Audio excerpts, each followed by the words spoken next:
அப்பனும் தந்ததால் இல்லை ஆதியின் வல்வினை சூழ்ந்ததால் இம்மையை நான் அறியாததா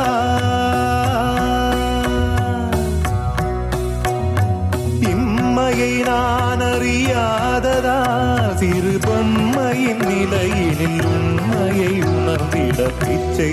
பாத்திரம் ஏந்தி வந்தேன் ஐயனே என் ஐயனே பிச்சை பாத்திரம் ஏந்தி வந்தேன்